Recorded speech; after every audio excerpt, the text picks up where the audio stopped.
Good afternoon, everybody. It's lovely to see you all here. I've certainly felt lots of your care in this community while I've been here, so I know that care is happening, and I know that you want to be a caring community.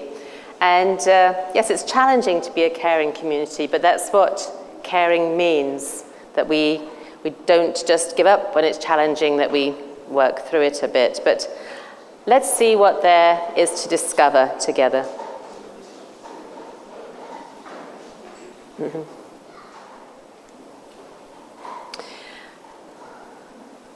So, to begin with, there's a bit of an outreach cycle. So first of all, we befriend people. This is kind of following on from last night, thinking how we can share God's love. So we befriend them and we show them God's love in action by caring. And that helps them to see how loving God is. So they're first friends, and then we welcome them and they become part of the community. And we welcome them as they are, just as they are, as Jesus welcomed people. We don't expect them to be like us or perfect or give up everything. They just need to be part of the group and be welcomed. And then when they feel loved and safe here, and they know that they're accepted just the way they are, then they can slowly ask about our beliefs and learn more about God, and then they can keep growing in their discipleship. So befriending is about, this was done for women's ministries, so you have to apologize about this. Befriending is about welcoming people, and if you're working with women, because this is a women's event, create a pretty and relaxed place to be, which we did downstairs, and just little things to show that you care about their needs, their comfort. Maybe you put things in the ladies' toilet that makes them feel welcome, just that they feel safe, this is a nice place to be, and that you're not any better than them, we're all just in this together. One of the important things is listening to people first. Rather than just wanting to tell them everything that we know about God, listen to them first. Because when they feel heard, we understand their needs, and then we can, and they were more likely to listen to us, and what we say we can match into their needs more. And be aware that if there's introverts, sometimes they can be quite overwhelmed coming into a big group. And if you're doing something as a group, they might like to write things down on post-it notes and put them on a wall rather than have people talk to them one-to-one. You might not think this is so, but when I was a child, I was so shy, because I'm naturally an introvert. I would hide in cupboards and dark rooms and little places at church so people didn't have to speak to me. But I slowly got over that with the help of my husband and God. So be sensitive that some people can feel quite overwhelmed in a big group and might need other ways of relating to others, or prefer to be in small groups, or to write something down, or just sit and watch. Often I would just go and help in the kitchen. It felt safer in there. So be aware of different people's personalities. Accept them as they are, and don't judge or criticize their lifestyle or relational context. When we see how Jesus met people with all sorts of different backgrounds, he never criticizes them. The woman caught in adultery, the woman at the well, he just accepts them, Zacchaeus, just the way they are. And there is something so powerful in that acceptance that they want to change their lives. They feel really loved, and that inspires them to change. And then once people have been befriended and they start to belong, that they start to come a bit more often, they start to feel part of the group, it can be helpful to have an interest group that people can join. So you just have to adapt these ideas to where you are. I know you have a lot of groups that happen in this building, but it's quite nice to have small groups that people can meet in that are not necessarily Bible study. And actually, research indicates that people like to come together to do craft, to make things, to be creative, both men and women. And a recent study said that people would rather be creative than go to work. So that's interesting. Or maybe you have a community project that you're doing and you can invite them to help other people. Because when people feel they're actually something they enjoy and they can contribute to the group, that helps them to feel like they belong too. Because I can do something, I'm useful here. And every time someone does something kind and feels useful and feels they're being a blessing, it enormously blesses their heart. And it's one of the major things, if someone's feeling a bit down or lonely, being kind to someone else powerfully helps to lift them up and encourage their own heart.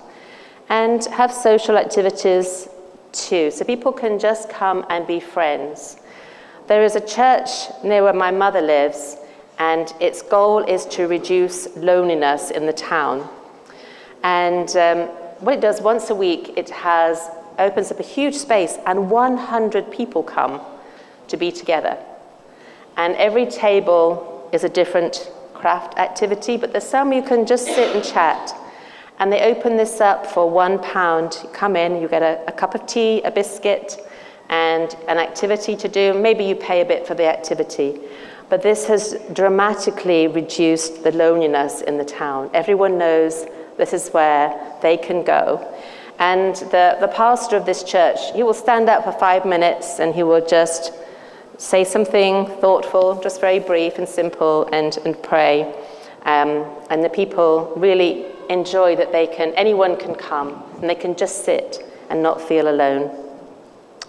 And then as they feel part of it and they've been befriended and belonging, then they may start to ask questions about God and let the Holy Spirit work in his time, not yours, because God is infinitely patient, compassionate, and understanding. We often think, we've got to rush it and get them through these studies. But when you look at the big stories in the Bible, God takes a really long time to work on Abraham and on Moses, Noah, David. He doesn't rush things. He lets them go along a little bit at a time. And we need to work with the Holy Spirit, because sometimes we can rush in and disrupt the process. So becoming is supporting people on supporting people on their spiritual journeys. And there's so many ways to grow spiritually when people want to grow. And I think our church has kind of privileged the Bible study, the reading, the praying, very verbal things. And actually there are so many ways to experience and grow spiritually. And sometimes we can be excluding people who are not so verbally minded. There is a very good book called Sacred Pathways by Gary Thomas, and he describes 8 or 9 different ways that people grow in their faith and come to know God. And yes, one of them is the Bible study and the theology. One is caring for people. One is being creative. One is being out in nature. One is fighting for social justice. So there are many ways. And the more ways people have that they can feel they can explore their spirituality and their faith, the better. Because what might work for one person may not work for another. I'm a very verbal person, out. I speak, I write a lot, but I need visual and doing things. I'm not very good at verbal input learning. I need interactive learning. But once I have it, then I can do verbal output. So it's appreciating how we are all different and providing different ways for people to experience God and encourage people on the journey. The highest stages of our spiritual development, according to research, is loving God and loving others. That's what we're aiming for. And it's amazing. Some research in America showed that only 1% of the population reach loving God and loving others. 1%. And that many Christians are at a lot lower level of their spiritual development, where they're perhaps following rules, making sure they're obeying all the things, which is good to do that, but we can grow beyond that into a much more richer experience of God's love and then sharing God's love with others. So what makes a caring community? Because before we think about doing it, what are the features of it? We need to understand what caring means to the people who are part of that community. What does it mean to be cared for? And I wonder how you like to be cared for. Can you think of a time when someone cared for you? Maybe you were new in a place, you didn't really know what was happening. Even just going to a new church, even if you're an Adventist, they all work a bit different, but they all think all the other ones work like them. And so sometimes when I go to a church, even though I'm an Adventist, but like all my life, I have no clue what's happening and what's going on. So it's important to help people understand how a community works and what caring means to each person. Because caring can mean different things, and there are many different ways to care.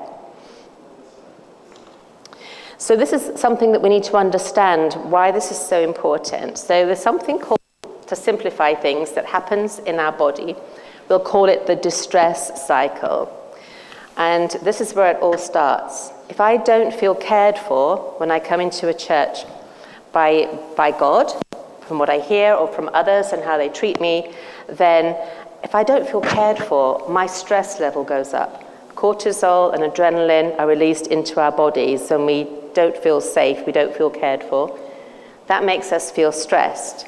And when we feel stressed, we're not able to listen to others and empathize with them and care for them. And so we will often, when we're stressed, that's a time when we're not very thoughtful. We might say things we regret later, do things we regret later, because we can't think about what the other person needs. So when we start, if we treat someone in a way that makes them feel hurt, their stress level goes up, they can't listen to us and they can't show care. And so we have a cycle of distress. And you'll recognize that in different relationships or in your life. It's important to recognize this is what happens. When this is going on, people are more likely to have conflicts. They are more likely to leave, because 60% of people whose first reason for leaving the church when they leave, hard to explain this. So if you ask people who leave the church why they left the church, their primary reason, 60% will say conflict. And the second reason is 30% conflict, and the third reason is 30% conflict.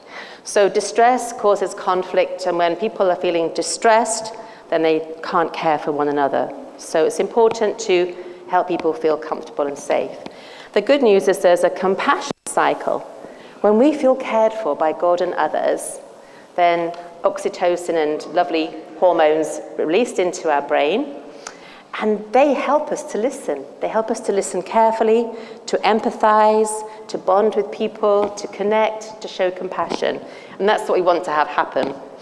And when we do that, when we are better able to care for others, and we listen to them, we empathize, we're compassionate, we support them and care for them, then they go, ooh, that was nice. And it helps their brain to be able to listen to others too. So we need to be aware of these patterns of thinking and experiencing and behaving, and see what's shaping. And ask yourself at any time, where am I? Have I slipped into a distress cycle? Has something distressed me? And how is that happening? What's happening in me, and what am I doing to others? And do I need to calm myself down? Taking some good deep breaths can help settle you, and then think about, how can I move into a different cycle? Or recognize someone who's distressed and know how to bring them back to a calm place. These are really important skills in a community, to think, what's going on in me? What's going on in the other person? And how can I help to move us into the compassion cycle? It's a bit of a skill, but it's just important to be aware that that's what's happening when things wobble. And Jesus said this, let me give you a new commandment. It's not really a new one though, is it? But he's saying, love one another. How? In the same way I loved you. Love one another. Think about that. Love one another as Christ loved. That's incredible. And this is how everyone will know that you're my disciples, when they see the love you have for each other. And it's not easy. I think it's not intended to be easy, so that it's something we need to work at to enable it to stay. And sometimes I think I would love to make a sign for the church door that says, "How will I show God's love in this place today?" And when you go out saying, "How did I show God's love to someone in this place today?" I have a friend who's a pastor in America, and he decided he had a church that was full of conflict. It wasn't very caring. And he decided he was going to turn the whole thing upside down and start from a new paradigm. And a lot of people left the church. They didn't want to be troubled with his ideas. And he created a church, and his goal was that every person who comes in through the door experiences that God loves them and one other person loves them before they leave again. God and one other person. So that informed his preaching, but he also had a time in every service where people would connect, and they'd perhaps share the happiest time of their week and rejoice together, or share a challenge that they had in the week, and maybe just pray a sentence prayer for each other. Something where they could connect with one other person. And the last time I spoke to him, his church had 5,000 members and was growing, because people knew they would be welcomed there in love, and that was their main goal. And they taught people when they came to the church some core principles of caring, which I'll share a bit later. So that was the first group they did in the church, to come to a Bible study about what it means to care for one another. And they laid down these principles. And so whenever anything was happening, people could say, "I wonder what need you have that isn't being met." Or they can ask themselves, maybe not ask the person, but I wonder what need they have that's not being met. Do they need to be appreciated? Do they need a hug? Do they need some comfort? What is it they need that's going to help them feel loved? So how was Jesus compassionate to women? He was very compassionate to women. He had a special place in his heart for women. I think he had learnt a lot from his mother and the challenges that she had faced because of the questions around his birth. And then, his father died. She was a widow. She had many things to deal with.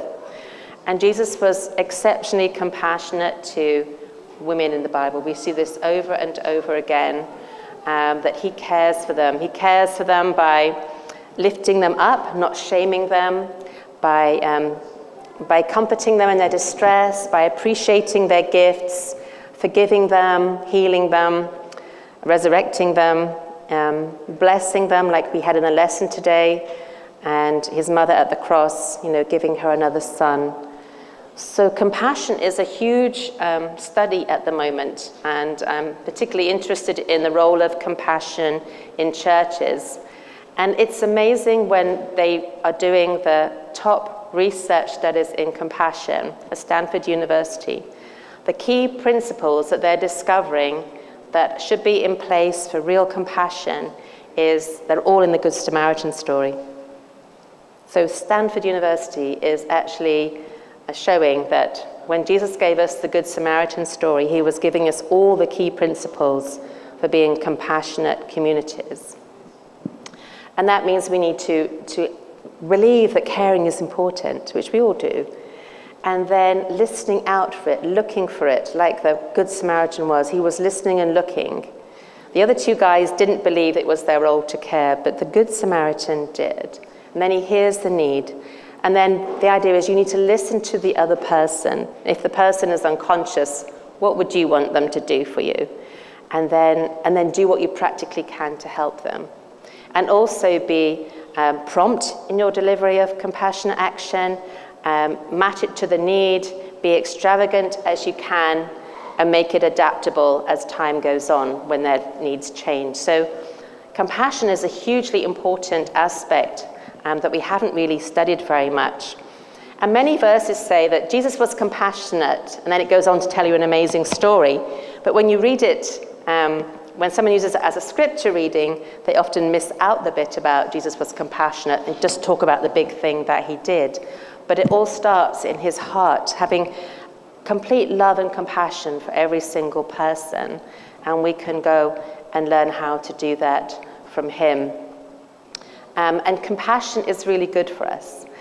If we just show empathy and we feel with someone, then if they're sad and we feel with them, we'll be sad, right? And when we empathize, we actually feel that in the pain center of our brain because we're feeling another person's pain. However, when we're compassionate and caring, it means that I empathize with you and then I do something to meet that need. I listen to you, I do something to help you. And when we listen, empathize, and do something, we feel that in the pleasure part of our brain. And it's rewarding. So we get blessed by blessing.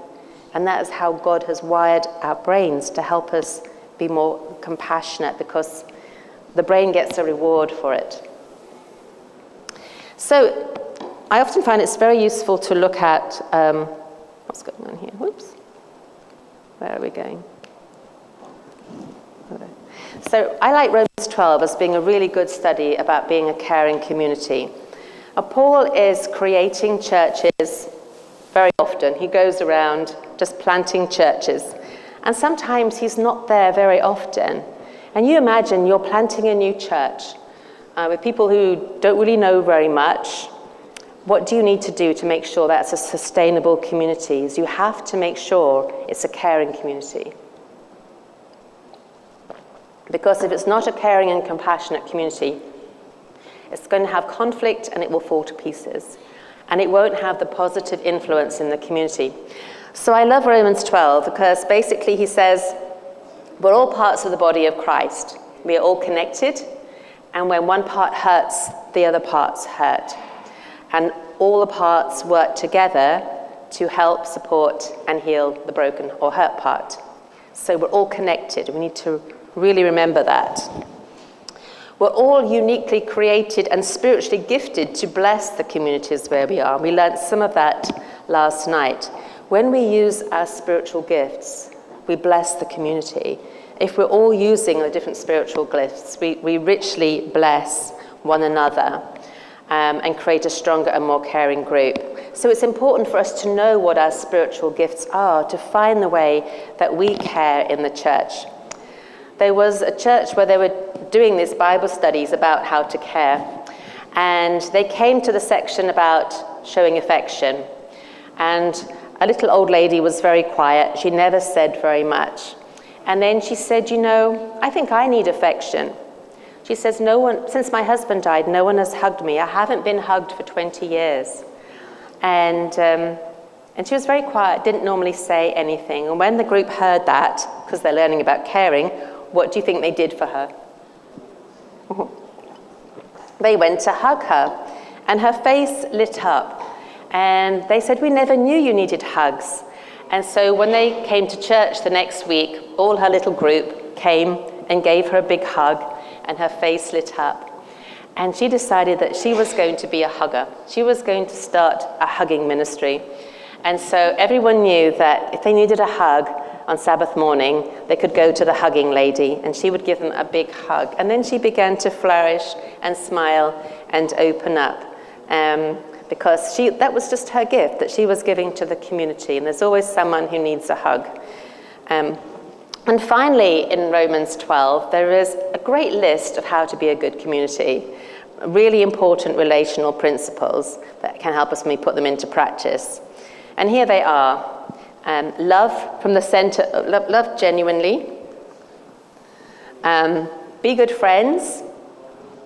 Practice humility. Don't believe you're the great somebody, it says in the Message Bible. Stay fueled. Keep yourself built up with God. Fuel yourself by focusing on God's love for you. Because when our hearts are filled up with how God is loving us, when we are looking out every day to see how is God loving me, because he is loving you in thousands of ways every day, but we take them for granted. So look and say every day, how is God loving me? Because that feeds your soul, and you're filled up with love that you can then share with others. Be alert. Look out for those who need it, help. Pray when things get tough, and pray that you'll know how to care for one another. And help needy Christians, he says. Be creative in your hospitality. And then he also says, bless your enemies. There's someone you're struggling to get along with, pray for them. Laugh. Laughter is a great way to bond. Laughter is so good for us. It helps heal so many things, open our minds to new ideas. Then we can share tears when they're sad, cry with one another, accept one another just the way they are, because that is how God has accepted you, just the way you are. Don't try and fix people. It's not your job. It's the job of the Holy Spirit to work on people's lives in his time. Make friends with people. Look for the best in others. This is another principle. Look for the best. Believe the best in others. So when married couples believe the best in each other, if someone does something a bit wrong, just believe the best. Oh, they're just tired today. It doesn't matter. I can fix that. When we believe the best in others, it's good for us. It's good for the relationship. Don't seek revenge and try to get along with everyone. And these are all principles. Just in Romans 12, there is so much there to unpack. So what are some caring values? We'll go through these quite quickly, but each one of these could be a whole Bible study. What does it mean? How do we do it? And why is it so important? So acceptance. Accept one another as Christ accepted you, just the way you are. Wow. So if we struggle to accept someone, just think about how God has accepted us, and we're all on a journey. Then, making the place feel safe. Perfect love casts out fear. So when people come into a community, if they start to feel afraid by something that happens, they're not going to want to come back or join in. Perfect love casts out fear. We need to be a safe space for people. They shouldn't have to worry about whether someone's going to criticize them for what they're doing. They need to feel safe. Then respect. Honor one another above yourselves. And that's believing that everyone is just a little bit higher than you. Looking up at people. When we look up at people, we all get lifted up. When we look down, we all get pushed down. So by respecting one another from our different cultures and different ideas, we lift people up. And give each other focused attention, being quick to listen. Listen to others first. One of my friends has a principle, and she says, be curious, not critical. So if someone does something and you're not sure about it, don't jump in and criticize. Say, tell me about that. Tell me what was happening there. Explain to me why this is important to you, just in a gentle way. And really listen, because when we understand their story, then what they do may make more sense to us, rather than us jumping in, being critical, setting up a distress cycle. People don't feel safe, and those are some of the things that can break the community. Kindness is a really important thing to have, obviously, in the caring community. And as I said before, kindness lifts us all up. When we do something kind, we will feel happier, and so will the other person. And even if you don't actually do the thing you think of, if you have a kind thought, oh, I could do this, but you don't carry it out, it still helps you. It's often better if you can do it, but kindness has such a powerful effect on our minds. So on my website, on the Trans-European Division website, I have hundreds of ways to be kind on one section called Live Kind. And I encourage people to be kind to someone in the community every week, at least once, and kind every week when you come to church. Because quite often we're being kind to people out there, but we need kindness in here too. So can you do something kind for someone here at church? Intentionally. Empathy is rejoicing with those who rejoice and being sad with those who are sad. It's connecting with people at a feeling level. Don't tell them you shouldn't be sad. And don't tell someone who's celebrating, don't celebrate. You need to join them in that emotion, because they feel connected then and cared for. Appreciation. I think this is underrated. A lot of people get into conflict, and when they don't feel appreciated, they start to feel resentful and grumpy, and then relationships can break down. We reduce conflicts by kindness, by appreciation, by helping one another, by understanding each other's feelings and being committed to each other. If you live doing those 5 things, you'll have a lot less conflict. So if we can just think about who can I appreciate at church today, who can I be kind to, who can I listen to, who can I support, and who needs my commitment in their crisis. Encouragement. We all love some encouragement. Yesterday I was blowing up a balloon to show how we can be filled with God's love. Let him fill our hearts and then we share it with one another. And that's a secret for making a caring community. But encouragement is, our hearts can feel floppy sometimes. We're just exhausted.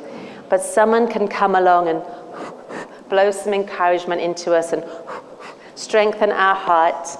And we can go on a lot longer. A word of encouragement can be so powerful. But often appreciation is also encouragement. If someone does something that you like in the church, or just does something, say thank you. Thank you for playing the piano. Thank you for singing.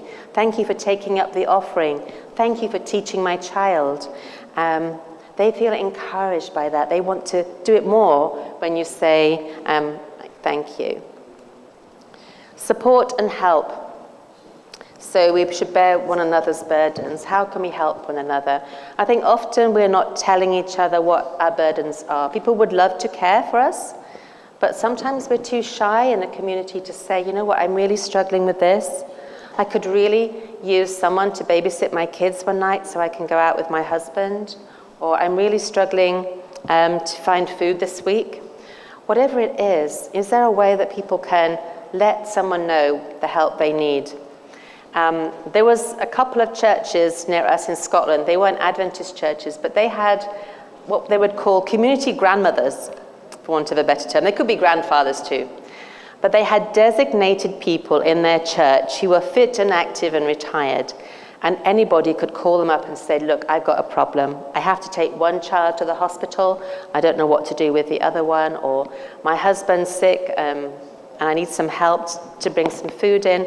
And these people would be the catalyst for care. So the person themselves wouldn't have to find out who to tell. The community grandmothers and grandfathers would do something and help. I thought, how amazing that is, particularly in a community where we have lots of people who are migrants and come to this country from other places, to be able to provide the support that they would have had in their own community of friends and family perhaps, but how can we be that here?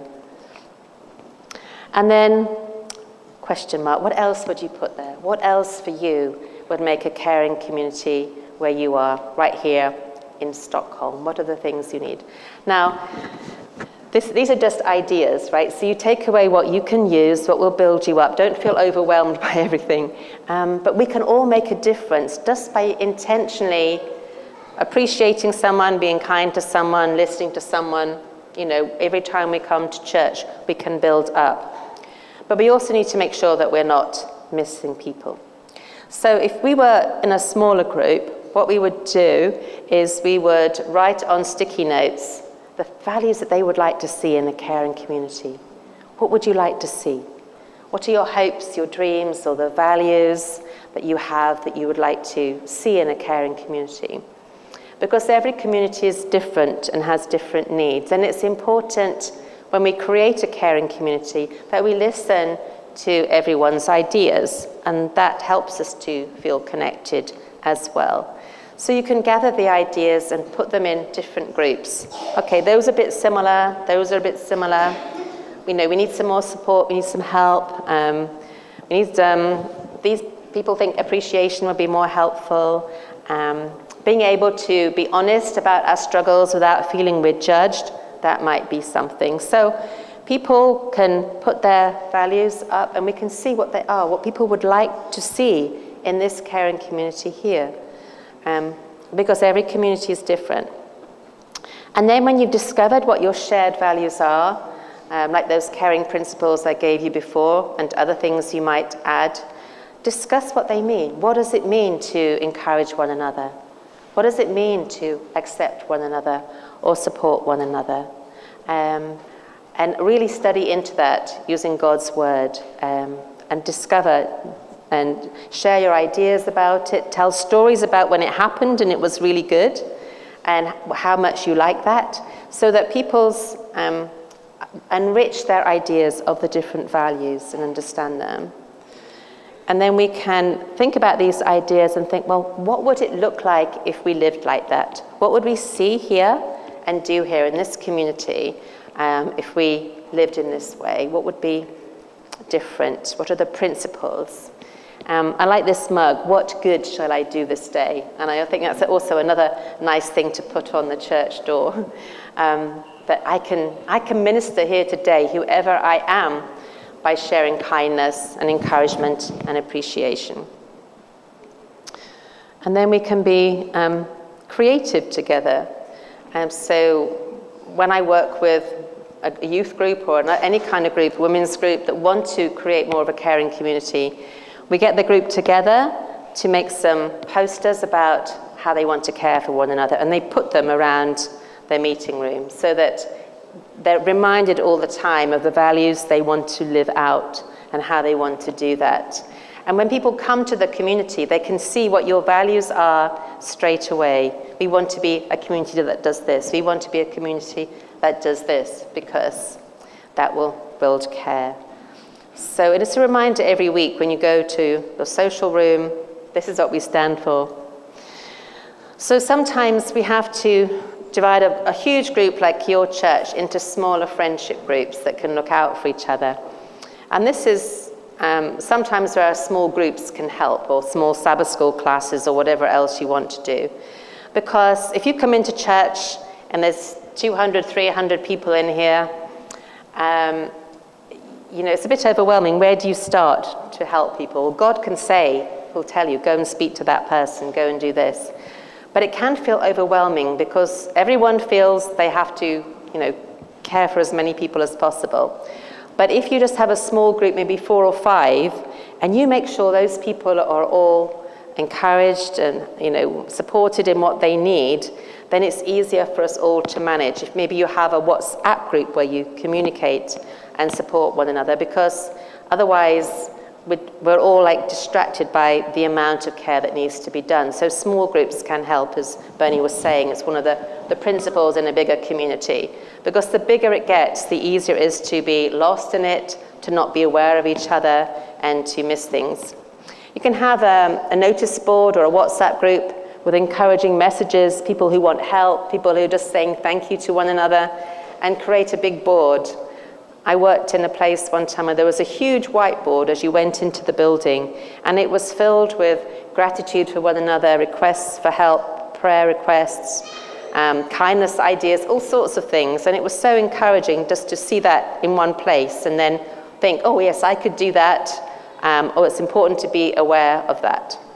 So also, the more that groups are involved in caring for people outside of their group, then the care within the group will grow as well. They become bonded by doing something to care for others.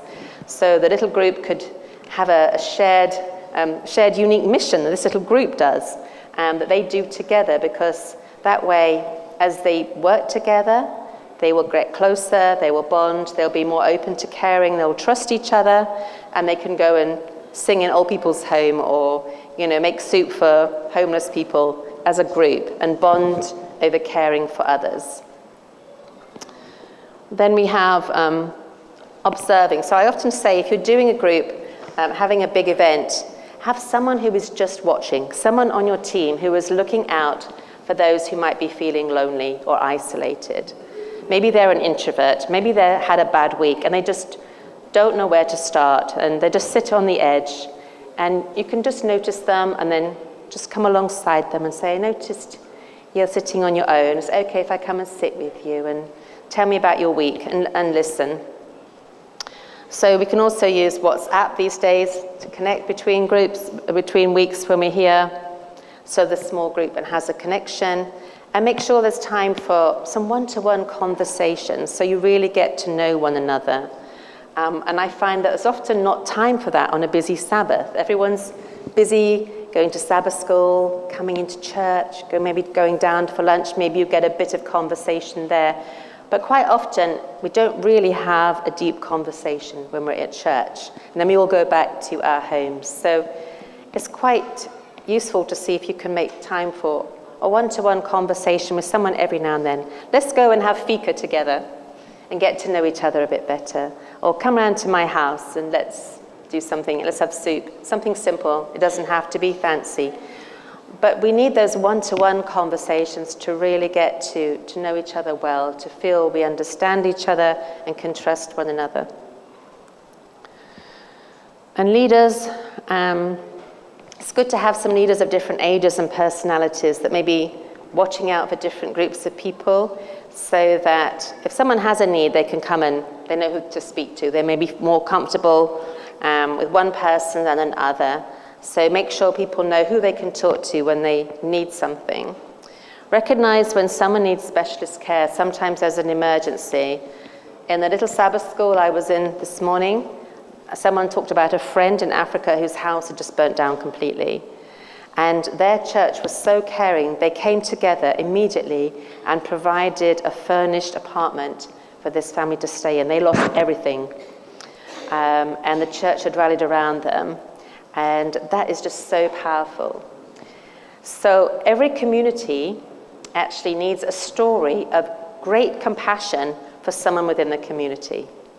Because when someone in your community has a crisis and you all work together to bless them, everyone else feels better. Why? Because they know if they have a crisis, this community can pull itself together and help them. And that makes people feel good about the community. But also, every community, like a church, needs an amazing story about how they were kind for someone outside the church. Maybe that gets picked up by social media, and they share, you ever guess what someone from the Adventist church did? They did this. There was a car mechanic in Canada, and he was an Adventist, and he would look out for people who needed things. One day, a lady brought her car in to the garage, and she was very pregnant, and she said, I need you to fit the straps for the car baby seat, because I'm going to have a baby soon. And then she said to him, normally my husband would do this, but he's just left me for another woman. And the mechanic felt, obviously really sad about that. And he said, look, you just go into a cafe with your friends or something and come back in a couple of hours and your car will be ready. So he fixed the car seat straps, and then he went to a store and he bought lots of nappies, he bought baby clothes, he bought toys. He filled the whole trunk of the car with things for a new baby and didn't tell her, he just shut it. So when she gets home and she opens the boot of her car, it's full of all of this stuff, and she knows who's done it. And she will tell everyone on social media how kind this car mechanic is. And people will come to him, not because they want their boot filled with nappies, but because they think if that's the kind of guy he is, I want him to fix my car too. And these big stories, simple thing like that, can be so powerful. Now it's harder in a huge city like Stockholm, and it's it's hard to be a community when you're so spread out around the city. There's different difficult challenges in a kind of context like this, capital city context. But there are still things that we can do every week where we are that can make a difference.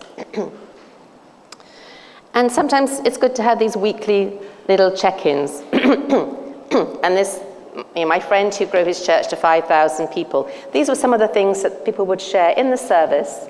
They just have a little time of connection, and they would maybe mention one of these, maybe link it to a Bible verse as well. So they would reflect on the Bible verse, like rejoice in the Lord always, and think about happiest moment of the week and rejoice together. Or think about mourn with those who mourn and share a sad moment and just comfort one another. Or think about a challenge that they could pray for. So these little connecting questions can help us to build relationship. And leaders can help to shape caring groups by believing that creating a caring environment is an important responsibility of a leader. And particularly when the leader is a compassionate leader, it grows a compassionate group. And compassionate leadership is one of the currently emerging topics in leadership. And for me, it's so amazing that out of all the leadership things that are coming, now is coming the importance of being a compassionate leader, a real human heart leader in a world that has become so tech-based. And again, the leader can help explore what caring means to the group, can be teaching about it in sermons and Bible studies, and helping the group to explore this, looking out for those who need care, listening to people, and listening for the need underneath what they say. So people don't often tell us what they need. They may not know themselves. But if someone says, I'm so tired of teaching Sabbath school, I feel like giving up, what might they need from what we've said today? They might need some support. They might need some appreciation. They might need some encouragement, some comfort. Maybe something difficult has happened in the class. So when people talk to us, be aware, what do they really need? What's underneath what they're saying? Can I identify what their problem is? Be curious, because everyone likes care in different ways. So ask, how can we care for you best? What can we do? And respond, do something practical. If someone says do this, try to make it happen in the best way you can, because then the care happens. So if we want to reach out and minister to others in our community with care, we need to build care in here, so it's integral to the group. And I'm sure you're a very caring group, because I felt it here while I've been here, but there's always more we can learn and do. And think, when have you been cared for well at church? Reflect on that. When were you cared for well in this community, and what happened? And can you affirm this community and said, I was really cared for well when this happened and this happened? And tell the church, tell those stories, because they build a narrative of a caring church together. And how can we care for each other in churches? So we have a caring community that can welcome others. This is, again, I said it was for women's groups, so I particularly focused on women, but it's everybody. So what's it going to mean in your church? What one little thing can each of you do every week that will help to make this community a more caring church? It doesn't have to be huge. It's great if you can come together, but you can each decide every week to contribute to it by how we interact with those around us. Oh, yeah, and here's this compassion process. Brain, believing that caring for others is important. Eyes, looking out for those who might need help. Ears, listening for cries for help underneath what people say. Heart, connecting with their emotions, empathizing with them. And then hands, do something helpful to relieve the suffering. And we read that Christ's method alone is what was going to give true success. So Christ mingles, he shows sympathy for one another, and this is what Ellen White says is the great source of our success. He mingled as one who desired their good. Everybody's good, no matter who they were. He desired their good. And he showed his sympathy for them, ministered to their needs, and then won their confidence. And that's how it goes. Feel first, show sympathy, do something, and then win their confidence, and then they will want to follow. So how will you care for those around you? Discover the greatest needs within this community and also out there. What do they need the most? What is lacking? Mingle and listen for stories of suffering.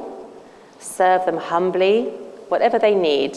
There was an Adventist church in London, actually, in Brixton, and they wanted to meet the needs of the community. So they went out onto the streets and said, what could we do as a church that would really bless this community? And they were thinking, oh, maybe they want us to start a cafe or do this or do that. The message that came back was clean up our streets.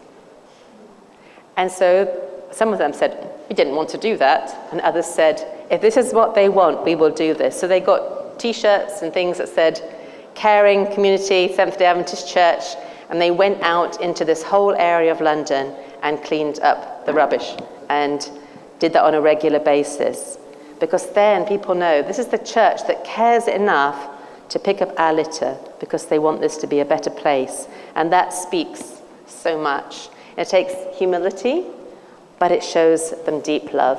Help them to see and taste the love of God in what you do. And we can be lights in the community, and we can be loving salt in the community. And, Ellen White says that helping people is more important than preaching to them. She said if there was less sermonizing and more helpful support, we'd be in a lot better place. So I imagined this last night, but we'll imagine it again. Imagine that next year, your church wins a competition for the most caring church in Stockholm. What will you do here between now and next year so that you win that prize of being the most caring community in Stockholm? What's in the way? What's stopping you doing that? And what will you do to overcome those? And then we had some questions that you could discuss in small groups. You could just, actually, I'll get you to do that. I want you to turn to someone near you and just say the one thing that you've learned, particularly out of what I've said, and how it's going to change you. What are you going to do differently? So just share that with someone near you. A new idea that you've learned, and how you will put that into action, however small, to make this a more caring community. Okay, I'll give you a few minutes to do that.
Okay, thank you for starting this conversation, thinking about it.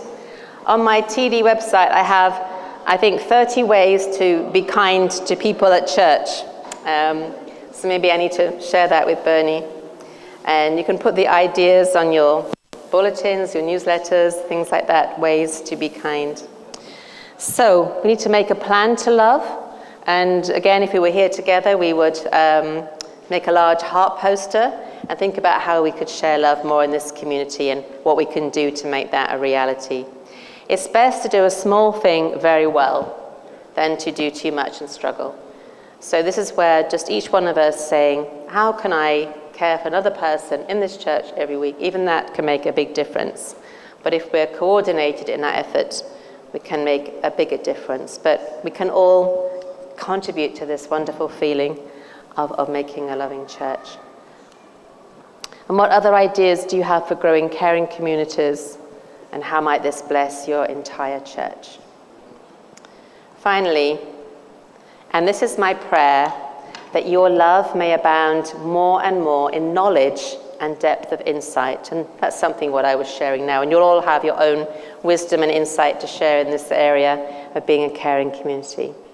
So I pray that your love may abound more and more in knowledge and depth of insight, so that you may be able to discern what is best and may be pure and blameless for the day of Christ, filled with the fruit of righteousness that comes through Jesus Christ, to the glory and praise of God.